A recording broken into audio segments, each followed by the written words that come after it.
If you want to be a part of the conversation before it happens here on YouTube, click that link in the description to join the free Courtside Financial Discord. What's going on, everyone? My name's Obi, and welcome back to the Courtside Financial Podcast, the podcast where we discuss business and technology.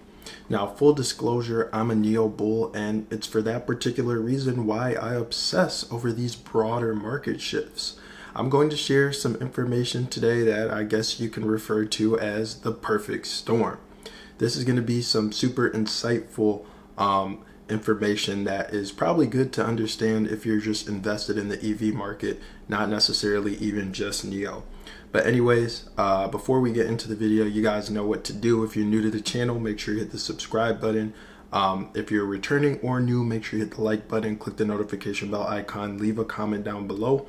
All your engagement really does help us to continue doing research, continue putting out content, and to ultimately reach a broader audience and share this good information with more people. So without further ado, let's get into the second episode of the day.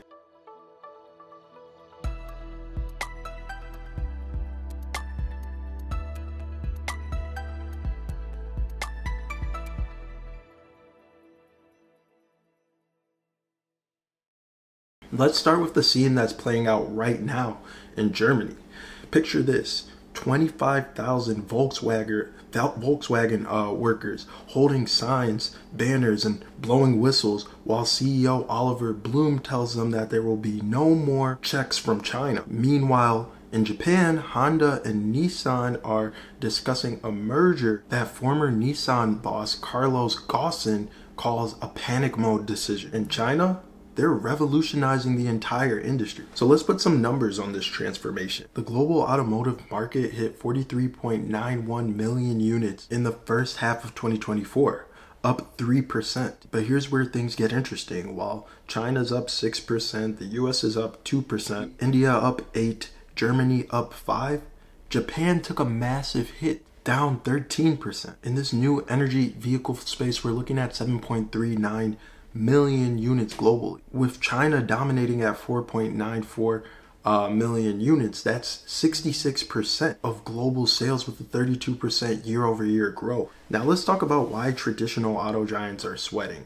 In the third quarter alone, Germany's big three, Volkswagen, Mercedes-Benz, BMW, they all saw their net profits plummet by over 50%. BMW down a staggering 83.5%. But here's the real kicker. It's not just about sales. The entire supply chain is crumbling. In the first half of 2024, 20 German auto parts companies filed for bankruptcy. We're seeing giants like ThyssenKrupp planning 11,000 layoffs, Bosch cutting 5,500 jobs, and ZF removing 14,000 positions. And remember WKW and Recaro? These longtime suppliers to Volkswagen and Mercedes-Benz.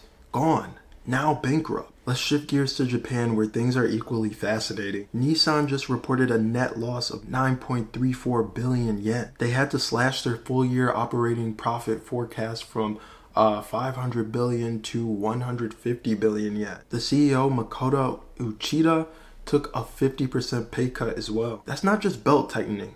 That's crisis management mode. This brings us to Honda-Nissan merger talks. Professor Atsushi Noguchi from Waseda University warns about creating an alliance of losers. Why? Because these companies have fundamentally different DNA. Nissan focuses on efficient resource use and mature technology, while Honda, they have a maverick spirit of innovation. Carlos Ghosn's take on this is interesting. He says, remember, Honda is fiercely independent. He believes that this isn't about an alliance, it's about acquisition. And he's got a point about talent drain. Look at Jose Munoz, who's about to become Hyundai's first non-Korean CEO. He left Nissan shortly after Ghosn's arrest. Now let's talk about the technological revolution that's happening. The industry is shifting from what experts call incremental evolution to disruptive innovation. Think about this. When a traditional Volkswagen sells for 200,000 yuan, about 150,000 yuan of value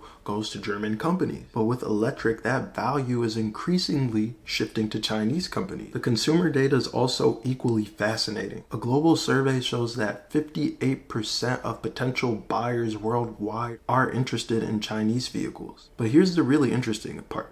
It's not just about the price. 43% cited battery technology, 39% cited charging speed. The interest varies severely by region though, 71% in Mexico to just 14% in Japan and South Korea. Let's talk about autonomous driving for a second. The survey showed something that's very interesting as well. User trust hasn't significantly increased over the past 5 years. The acceptance strongly correlates with income and city size. In cities with over 5 million people, high-income people show a weighted usage score of 31, while in smaller cities, it drops to 19. The loyalty number just tells an incredible story about where we're headed. While 90% of car owners have fuel vehicles, only 34% expect to replace them with another fuel vehicle. And get this, 76% of EV owners plan on buying another EV, up from 62% in 2018. Here's something that doesn't get enough attention.